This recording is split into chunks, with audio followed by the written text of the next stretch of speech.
Bonjour à tous.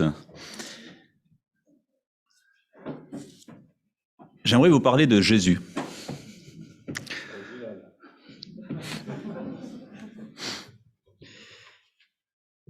Bien souvent, quand nous parlons de Jésus,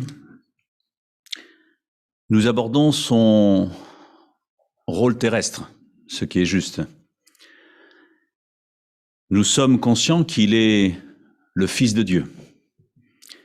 Mais est-ce que nous réalisons quand nous disons cela qu'il est Dieu, qu'il est réellement Dieu? Sommes-nous bien conscients de qui nous parlons quand nous abordons la personne du Fils de Dieu? Nous pourrions tomber dans un petit piège face à ce mystère de la Trinité, Père, Fils, Saint-Esprit, un seul Dieu. Est-ce qu'il y en a un qui est dominant? Est-ce que les autres sont des sous-dieux? Et peut-être de prendre Jésus comme son rôle de sauveur, ce qui est déjà énorme pour chacun de nous. Mais qui est derrière ce Fils de Dieu? Est-il pour nous réellement Dieu? Quand nous parlons de Jésus, nous pouvons penser à son action sur terre, et alors nous ouvrons le Nouveau Testament pour mieux le connaître. Cependant, Jésus en tant que Fils de Dieu a de tout temps existé. Alors c'est vrai que Jésus, c'est son nom terrestre. Mais il a de tout temps existé, et donc sa présence, elle est déjà réelle dans l'Ancien Testament. Et nous allons le voir dès les premiers versets de la Bible, de l'Ancien Testament, jusqu'au dernier verset de l'Apocalypse, où il est parlé également du Seigneur Jésus. Il est présent, il est là. Jésus-Christ, l'incarnation du Sauveur, le Messie, loin, celui qui était envoyé. Christ, c'est ce titre qui qualifie son statut de Messie, sa provenance divine. L'un des mystères nombreux de la parole, c'est qu'il est 100% homme et 100% Dieu. Vous allez me dire, ça fait 200%. Ben oui, mais c'est comme ça. Certes, en prenant un corps humain, il va se limiter dans son action. Quand il était à Nazareth, il ne pouvait pas être à Bethléem et ne pouvait pas être à Jérusalem ou ailleurs. Mais à part cela, il était Dieu. Il est intéressant de voir que Jésus, le Fils de Dieu, est tellement présent dans la Bible que nous trouvons dans l'Écriture près de 200 noms ou titres donnés à Jésus. Alors, je ne vais pas m'arrêter sur tous ces titres et toutes ces données parce qu'il nous faudrait beaucoup plus de temps que les quelques instants que nous allons passer à nous arrêter sur la parole de Dieu. Mais constatons que Jésus, le Fils de Dieu, était en tout temps présent. Et d'ailleurs, il le dit, il parle de lui-même quand, dans Jean chapitre 17 et verset 5, il dit « Maintenant, Père, révèle toi-même ma gloire auprès de toi en me donnant la gloire que j'avais auprès de toi avant que le monde existe. » Ça remonte loin. Si en tant que chrétiens, nous croyons tous en la naissance surnaturelle de Jésus, de la Vierge Marie, nous sommes bien conscients que cette conception n'a rien de commun avec la nôtre. Nous sommes des êtres créés avec un commencement. Pascal Vicaire a eu un commencement. Il n'existait pas avant, même si Dieu le connaissait avant. Nous avons un commencement alors que Jésus, non seulement il existait depuis l'éternité, mais il était également le créateur, la source de toutes choses, nous dit la Bible. Ça veut dire que de tout temps, il a eu un rôle important pour nous. Le Nouveau Testament nous parle de l'incarnation du Fils de Dieu dans une chair humaine et non de la création d'un être nouveau. Jésus, Fils de Dieu, a de tout temps existé. Revenons au commencement de la Bible. Alors, vous connaissez les premiers versets, qu'est-ce qui nous est dit? Au commencement, Dieu créa le ciel et la terre. La terre était informée vide. Hein. Et puis au verset 3, il est dit, Dieu dit, Dieu nous parle, Dieu parle, que la lumière soit, et la lumière fut. Et puis ça revient régulièrement dans ce chapitre de la création.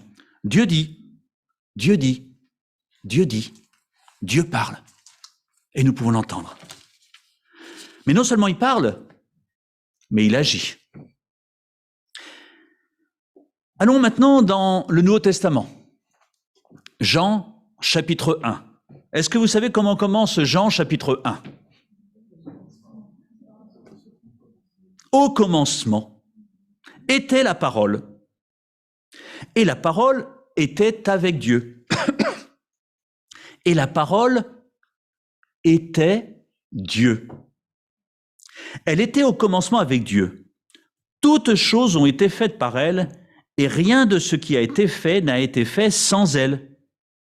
Et la parole a été faite chair, et elle a habité parmi nous, pleine de grâce et de vérité. Et nous avons contemplé sa gloire, une gloire comme la gloire du Fils unique venu du Père. Il est intéressant de voir que là où les autres évangiles, Matthieu, Marc et Luc, commencent avec la venue de Jésus sur terre, Jean, lui, fait remonter la personne de Jésus bien avant la fondation du monde. Au-delà du temps, une préexistence éternelle. Et seulement dans un deuxième temps, il va parler de l'incarnation avec la parole faite chair. La parole de Dieu faite chair, qui prend la nature d'un être, l'incarnation. La parole était avec Dieu, nous dit ce texte. Et le mot grec est employé, pros, signifie en compagnie d'eux. Le Fils de Dieu, Jésus, était en compagnie du Père pour la création. Il était là, ensemble. Et d'ailleurs, l'Ancien Testament nous dit que l'Esprit de Dieu planait au-dessus de la terre. Dieu, dans sa totalité, dans son immensité, était là. Fils de Dieu, compris. Le Nouveau Testament explique en partie l'Ancien Testament. L'Ancien Testament nous parle du commencement, nous parle du choix d'un peuple, nous parle d'un Dieu, de ce Dieu qui s'occupe de son peuple, et nous comprenons un peu mieux avec l'arrivée de Jésus qui est le Père, qui est Dieu. Parce que Jésus est venu aussi révéler Dieu, le Père. Mais qui d'autre que soi-même peut révéler quelqu'un de sa famille, quelqu'un qui fait partie de soi? En cela, il était de loin le mieux placé. Et nous pouvons voir que chaque fois que Dieu parlait, quand il dit « Dieu dit », Jésus, en tant que Fils de Dieu, était à l'œuvre. Puisque Jésus est la parole de Dieu. Jésus-Christ était présent à la création de l'univers. Il était à l'origine de cette création et cette création, elle est pour lui. Rappelez-vous Colossiens chapitre 1, verset 16, parce que je sais que dans cette église, vous connaissez tous Colossiens maintenant, chapitre 1 et chapitre 3. Je vais quand même le répéter, peut-être qu'il y a une virgule ou un mot que vous avez oublié. En effet, nous dit Colossiens chapitre 1, verset 16, c'est en lui, en parlant de Jésus, que tout a été créé dans le ciel et sur la terre, le visible et l'invisible, trône, souveraineté, domination, autorité, tout a été créé par lui et pour lui. Il existe avant toute chose et toute chose subsiste en lui. On ne peut être plus clair pour montrer à quel point il était là, à l'origine. C'est intéressant de voir que quand il est dit au commencement, Dieu dit que l'action du Fils, elle est là. Il œuvre. Vous savez, on reproche souvent, alors je ne sais pas, peut-être que vous ne le savez pas, je vais vous l'apprendre, mais nous allons avoir une élection bientôt. Et beaucoup de gens parlent. disent des choses. Et cela existe depuis qu'il y a des élections dans tous les pays. Et bien souvent, le reproche qui est derrière, c'est de dire, vous dites, mais vous ne faites pas toujours. Vous dites beaucoup, mais vous ne faites pas beaucoup. Il est intéressant de constater qu'il n'en est rien du tout dans la personne du Fils de Dieu. Il dit, et la chose arrive. La parole que Dieu utilise quand Dieu parle, elle est tout le temps suivie d'une action. Quand Dieu dit, la chose se fait. Et si vous relisez le récit du commencement, de la création, soyons honnêtes, c'est compliqué, humainement parlant, de faire la même chose. C'est des choses qui nous semblent impossibles. Quand Dieu dit, la chose se fait. À partir de rien, Dieu dit. On voit là la puissance de la parole de Dieu. Alors, quand il nous promet certaines choses qui, presque humainement parlant, on pourrait presque imaginer qu'on peut le vivre, imaginons que si Dieu nous dit « je vais t'aider pour y arriver », c'est pas compliqué pour lui. C'est peut-être compliqué pour nous de l'entendre et de l'accepter, mais en aucun cas, sa parole, elle est compliquée pour lui. Parce que Dieu dit, et la chose se fait. Alors quand Jésus nous dit qu'il est le chemin, qu'il est la vérité, qu'il est la vie, dans Jean 14, 6, il est plus que crédible quand nous réalisons son éternité, quand nous réalisons son œuvre au temps de la création. Puis, d'autant plus pour celle de la rédemption. Si l'Ancien Testament nous parle d'un seul Dieu, le Nouveau Testament, dans son souci de salut pour l'homme, inclut également la notion d'un seul médiateur, en l'occurrence le Fils de Dieu, soit Dieu lui-même. 1 Timothée chapitre 2, verset 5-6 nous dit « En effet », et quand il dit « en effet », mais c'est évident, il y a un seul Dieu et il y a aussi un seul médiateur entre Dieu et les hommes, un homme, Jésus-Christ, qui s'est donné lui-même en rançon pour tous. Et il nous a libérés. Il a payé à notre place. Alors, tout cela est extrêmement rassurant, puisque cette logique qui voit le même Dieu dans l'Ancien et dans le Nouveau Testament à l'œuvre donne à Jésus dans son action un statut de vrai Dieu et pas d'un sous-Dieu que le Père aurait utilisé en disant « voilà, je t'envoie parce que moi j'ai autre chose à faire et c'est bien si tu peux sauver ces hommes ». Non, c'était Dieu qui était là. C'est Dieu qui est allé jusqu'au bout, ce même Dieu qui était au commencement de la création, qui était à l'œuvre. Quand Dieu dit, le Fils agit.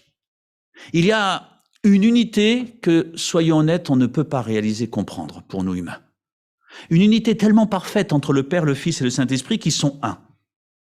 Nous n'avons pas l'explication de la Trinité. On peut, théologiquement parlant, donner des explications, mais il reste une part de mystère que nous comprendrons quand nous serons au ciel. Mais Dieu, c'est le Père, le Fils et le Saint-Esprit qui ont toujours, ensemble, travaillé, agi, aimé. La parole a toujours et de toute éternité été en relation avec Dieu le Père, en étroite communion l'un avec l'autre, ne formant qu'un seul Dieu, une unité parfaite. Il dit, il fait, il aime, il agit, il nous aide. La parole faite chair projette l'œuvre du salut, essentielle pour nous.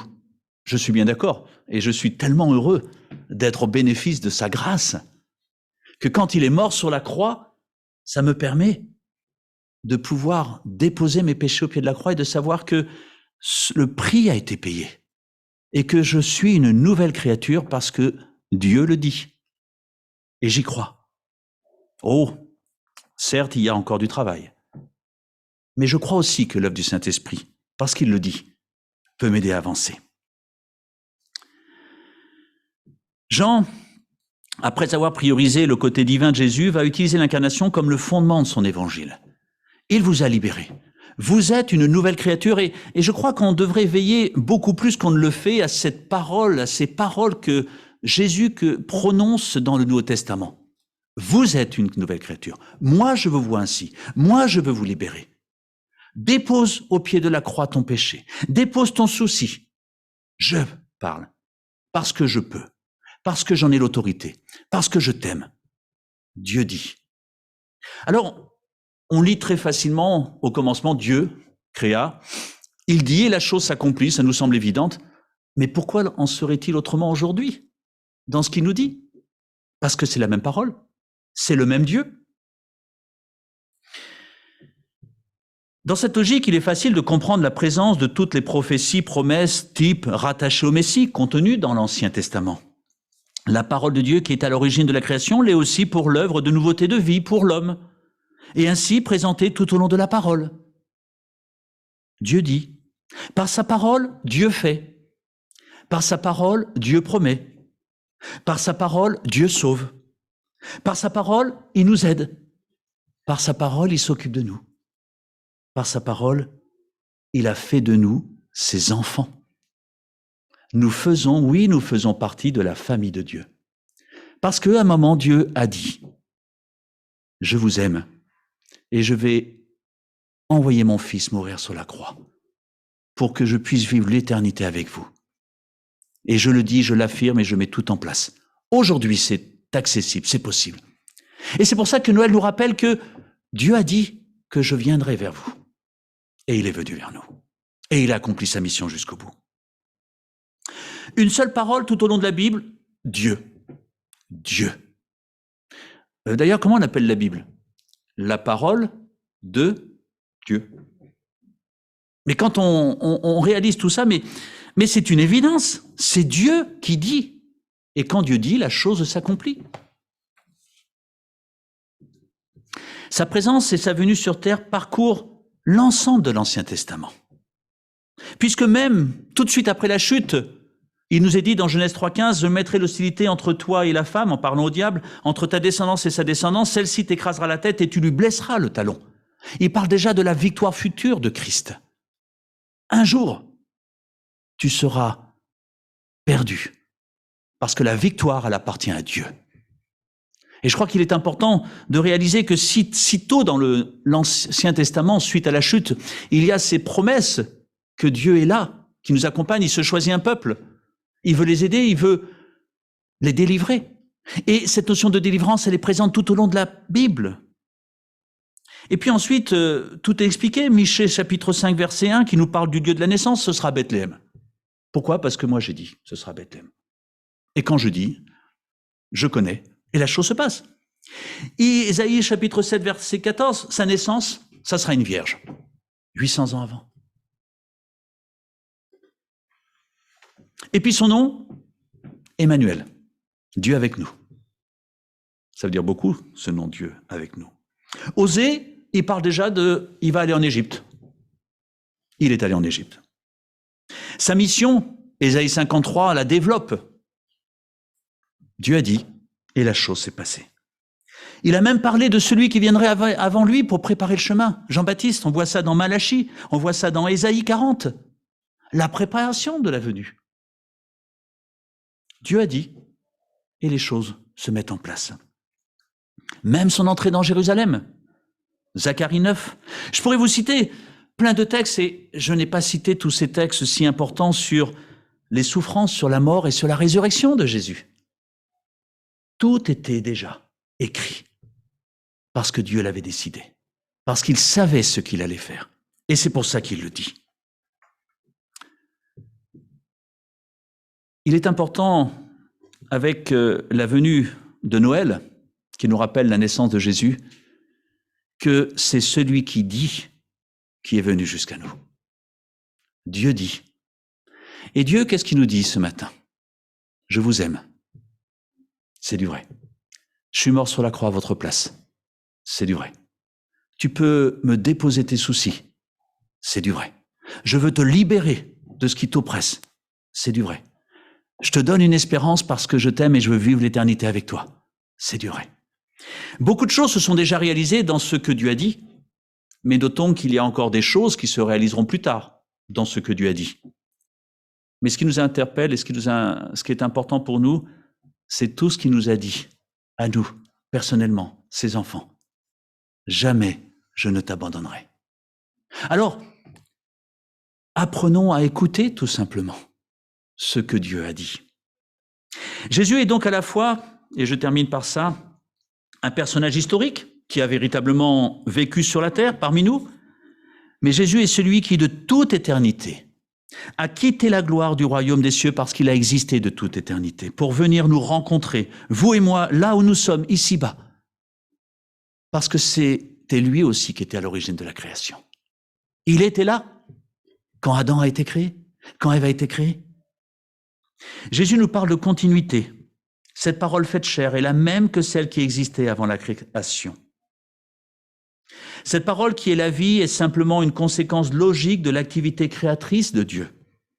Vie que nous pouvons trouver en elle, en Christ, comme nous le dit Jean chapitre 20. Jésus accomplit encore en présence de disciples beaucoup d'autres signes qui ne sont pas décrits dans ce livre. Mais ceux-ci ont été décrits afin que vous croyiez que Jésus est le Messie, le Fils de Dieu, et qu'en croyant, vous ayez la vie en son nom. La parole de Dieu n'a pas cessé, elle continue aujourd'hui de nous parler. Alors ouvrons grand nos oreilles, parce que Jésus, la venue de ce Sauveur sur terre, la venue de ce Seigneur, c'est « Je t'aime et je veux te parler », parce que ma parole, elle est puissante et elle est efficace et elle est empreinte d'un amour réel pour toi, mon enfant. Que Dieu nous bénisse et nous encourage, parce que Dieu l'a dit également pour nous. Amen.